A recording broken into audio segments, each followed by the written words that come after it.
Hey guys, I'm Ganesh and you're watching Gadget. So in this episode, I'm going to talk to you about the best phones under 20,000 range. So there are lots of phones which you can buy under 20,000 range, but there are some which are above par. So we are going to have a list of phones and we'll also talk about specifications, why you should buy and what are the cons.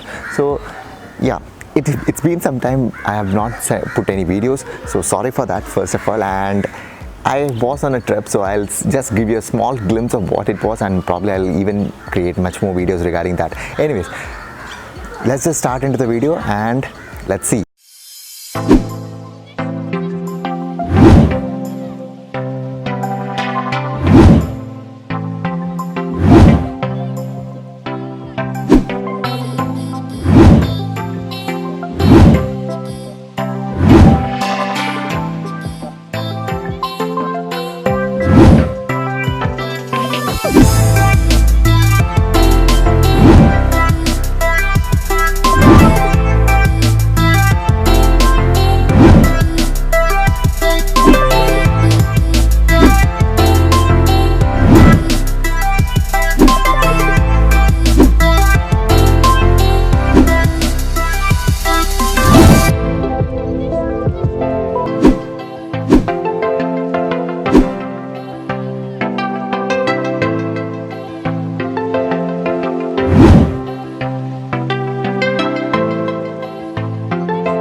Okay, so the first phone we are going to talk about, this is my cue cards, and the first one we are going to talk about is Oppo F11 Pro. So Oppo F11 Pro has a 6.53-inch display, it has a 6GB RAM and 16MB camera and 48 plus 5MB back camera. So 16MB is the front camera and it also has a 64GB storage space. Now the pros of this phone is that it's sturdy, it's well built, it has a long battery life which is around 4000 mAh, and it has a very good camera.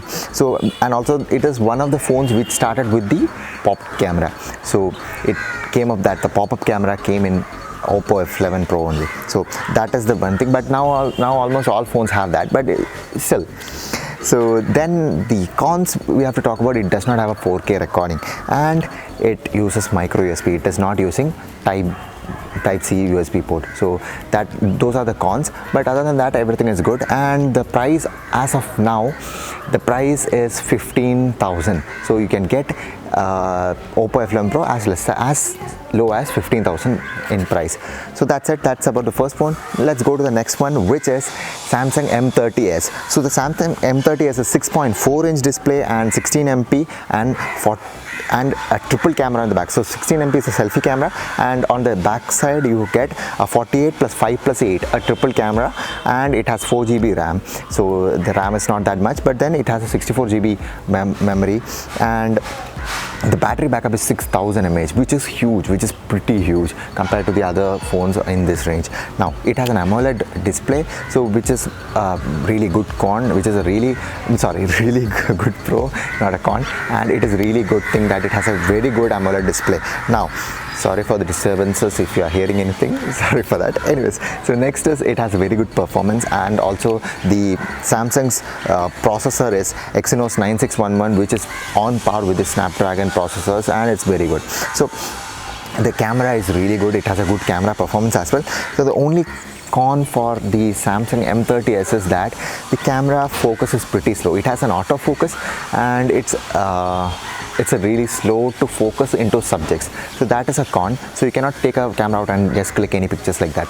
So that is a con. So let's just go to the next phone, which is K20. So next phone is K20, and it has a 6.39-inch display, which is not that huge, but yeah, and it has a Snapdragon 730, so it's not very advanced, and it has a 20 megapixel front camera, that is the selfie camera is 20 megapixel, so it would be better to have a group selfies using this one, and a 48 MP back camera. It also has a triple camera, so 48 MP plus 8 MP plus 13 MP. So this is the back camera configuration.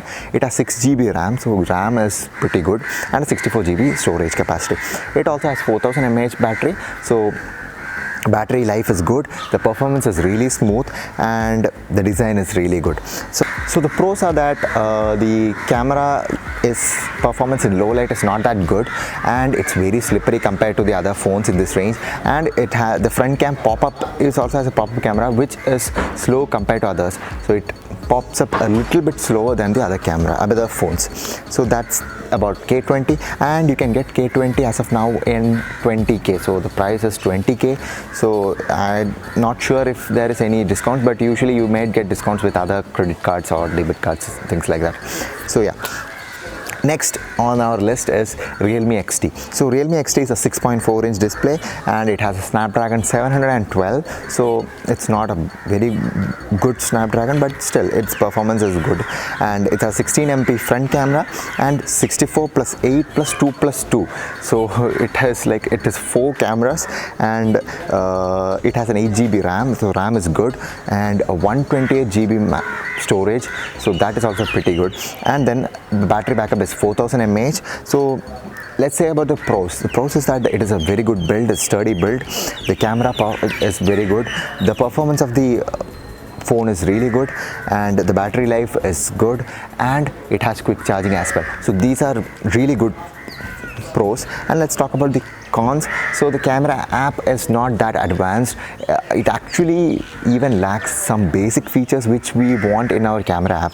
So that is the cons. And it has, as of now, the price range is around 16k. You can get it around 16k. You can get the Realme XT. So let's come back to our top one. So the last one is Poco F1. So it has been some time Poco F1 is there, but yeah, it still is running really good. So Poco F1 is 6.18 inch. It's not very big display, that I would say, and it does not have that amazing display which K20 gives you, but at the same time it has been proven that Poco F1 is really good phone through time. So it has been some months it has been launched, and a lot of people are using it, and I have been hearing very less complaints about Poco F1 and more pros about Poco F1, its camera, a lot of things.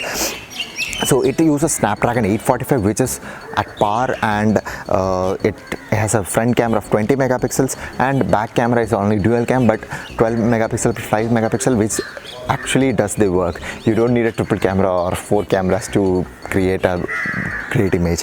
Anyhow, it has a 6GB RAM and 64GB storage capacity. It has 4000 mAh battery backup, so battery backup is also good. So it's, as per, like, let's say that it's actually value for the money. It's worth it. The body and the structure is really good. The only issue which I found is like the notch is a little bit bigger compared to the other phones which are there in the market right now, but yeah, the body is really good. It's very sturdy. Then the battery backup is really good. And let's talk about the cons. If we talk about the cons, average, like low light performance is average. If I can, low light camera performance is average, so it's not a great pictures you'll not get in low light, but yeah, you can put Google camera, and then you can take nightscapes and things like that, which kind of improves the low light camera performance. Then let's talk about the 4K display. It has a 4K video, 4K video. It's not stabilized the video is not stabilized in 4K, so it's pretty difficult to capture 4K videos without having that stabilization. So that's it, guys. I hope that you have liked this video. If you have liked this video, share this video with your friends, and subscribe to Gadget for more such videos. And also, if you have bought any of these phones, I have anyways given the links down below, or else if you have bought any of these phones, please do comment in the comment section. And also, if you want, if you think that we have missed out some really great phones which you think should have been in this list, please put it in the comments below. So that's it, guys. Until next time, bye bye.